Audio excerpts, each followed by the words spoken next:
नमस्कारम। क्या हाल है आप सभी के? आज सेकंड सीरीज है अपनी 10 मोस्ट अनएक्सपेक्टेड क्वेश्चंस की। ठीक है, ऐसे क्वेश्चंस जो बहुत ही डिफाइनिंग मोमेंट आपके एग्जाम में करने वाले हैं, जो टफेस्ट क्वेश्चन होते हैं। अब देखो, कॉमन क्वेश्चन करा के तो कोई फायदा होने वाला नहीं है। मैक्स वेबर, एग्जाम्पल के लिए मैक्स वेबर मान लो आप, पता है कि सबको सबको पता है सामाजिक क्रियाएं 3 प्रकार की होती है। सबको पता है 4 प्रकार के सुसाइड्स बताए। सबको पता है आदर्श टाइप, आदर्श प्रकार के बारे में उन्होंने बताया। ठीक है, सबको पता है कि भाई वो वैल्यू न्यूट्रलिटी, वैल्यू फ्री की बात करते हैं समाजशास्त्र में। सबको पता है वेस्टर्न की बात करते हैं। क्या नहीं पता? जो नहीं पता ना, तो 30% क्वेश्चन आते हैं एग्जाम में, वो मैं कराने वाला हूँ। आप सच बता रहा हूँ, यकीन मानिए कि इतना ज़्यादा इन्फॉर्मेटिव होने वाला है, बहुत ज़्यादा। ठीक है, चलो स्टार्ट करते हैं। और इसकी पीडीएफ आपको व्हाट्सएप में मिल जाएगी, मैं पिन कर दूंगा। तो पहला क्वेश्चन क्या है कि संसार की संस्कृतियों पर विचार करने से पता चलता है कि कोई भी समाज वर्ग विहीन नहीं है। सॉरी, यहाँ मिस्टेक हो गया। समाज वर्ग विहीन, क्या है ये? वर्ग विहीन, क्लासलेस सोसाइटी। ठीक है, वर्ग विहीन नहीं है, अर्थात अस्त्रीकृत है। किसने कहा? पहले इसका अर्थ समझ लो। ऐसा नहीं है कि मैं यहाँ पे बस टिक करा के चला जाऊंगा। इसका कॉन्सेप्ट अगर आपको समझ आ गया ना, तो आप इसी से बहुत सारी चीजें निकाल ले जाओगे। ये कोट क्या कह रहा है? ये कोट ये कह रहा है कि संसार में ऐसी कोई भी समाज नहीं है, ऐसी कोई भी संस्कृति नहीं है जहां पर उस समाज में वर्ग ना हो, उस समाज में क्लास ना हो। हर समाज में क्लास है।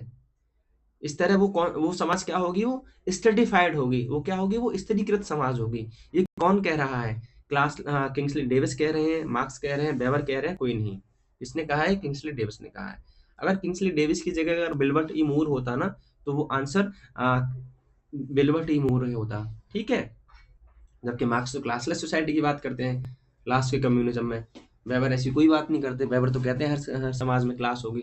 लेकिन ये जो कोट कहा है, ये किंग्सले डेविस और विल्बर्ट ई मूर साहब ने कहा है। ठीक है, चलो दूसरा क्वेश्चन क्या है कि अपराधी, सॉरी, अपराधी, ये क्या है?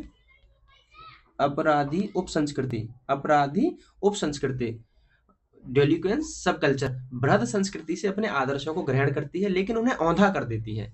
इसका अर्थ क्या है? देखो, ये क्वेश्चन क्या कह रहा है? ये कह रहा है कि जैसे भाई, आप मैं रह रहा हूँ इस समाज में, मैंने उस समाज से आदर्श ग्रहण किए हैं, फिर मैंने क्या करा? उन आदर्शों के विपरीत काम कर रहा हूँ। इसका मतलब ये है कि मैंने उस समाज के आदर्शों को औंधा कर दिया, गिरा दिया, उल्टा कर दिया।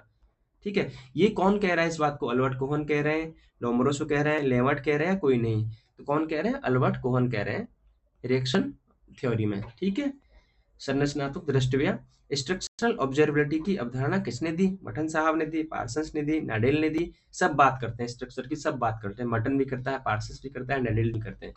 देखो, इसका मतलब क्या है? आंसर क्या होगा? पहले तो मटन होगा। संरचनात्मक दृष्टिया का मतलब क्या है कि मान लो ये कोई संरचना है। ठीक है, ये कोई संरचना है। ठीक है, अब मैंने यहाँ कुछ ये संरचना है। ठीक है, मैंने यहाँ क्या किया? कुछ गलत कर दिया, तो यही संरचना मुझे कंट्रोल भी कर लेगी। ये संरचना मुझे क्या करी? कंट्रोल भी कर लेगी, और मुझे दिखता भी रहेगा कि भाई हाँ, ये मुझे कंट्रोल भी कर लिया है। ठीक है, तो संरचना में ही एक सामाजिक नियंत्रण की एक संरचना होती है, और जो दिखती भी रहती है। वो क्या है?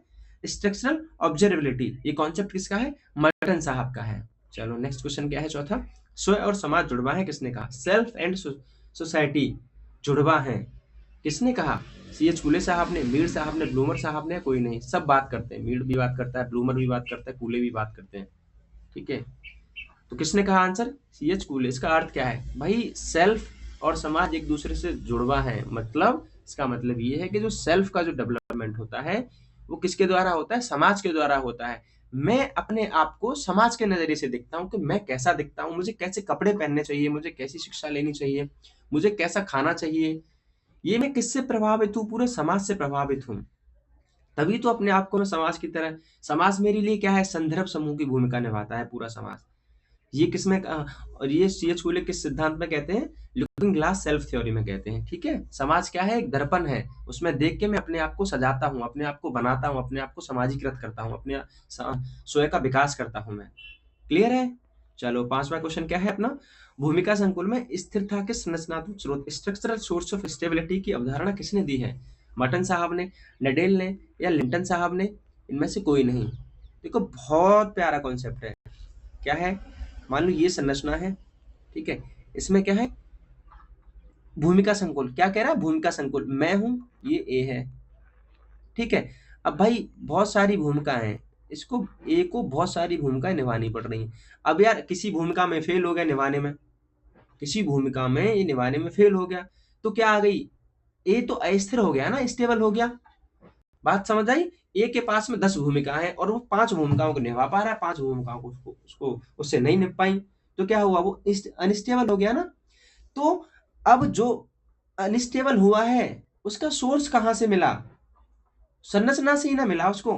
भाई मैं अगर मेरा मन स्विंग होता है, मूड स्विंग्स होते हैं, ठीक है, मैं सारी चीजों को सही से काम नहीं कर पाया, तो मैं, हाँ, कहाँ सोर्स कहाँ से है भाई, समाज ने तो दिए है मुझे, समाज ने कहा 10 काम कर लो, मुझसे नहीं हो पा रहे। तो जो क्या नाम है, स्टेबिलिटी अनस्टेबिलिटी के जो सोर्सेज है कहाँ है, वो संरचना से तो मिल रहे हैं हमें। वही बात एक कॉन्सेप्ट के द्वारा कह रहे हैं कि स्ट्रक्चरल सोर्स स्टेबिलिटी किस अवधारणा का कौन देता है, मर्टन देते हैं। अब समझ आया आपको, ठीक है। 5वां क्वेश्चन आंसर क्या होगा, मर्टन साहब। Social mobility, mobility in the caste system in India किसकी पुस्तक है। तो मैं फिर से इसको रिपीट करूंगा इस क्वेश्चन को, कि social mobility in the caste system in India, माने कास्ट सिस्टम में, भारत की जाति व्यवस्था में भी एक मोबिलिटी, गतिशीलता होती है।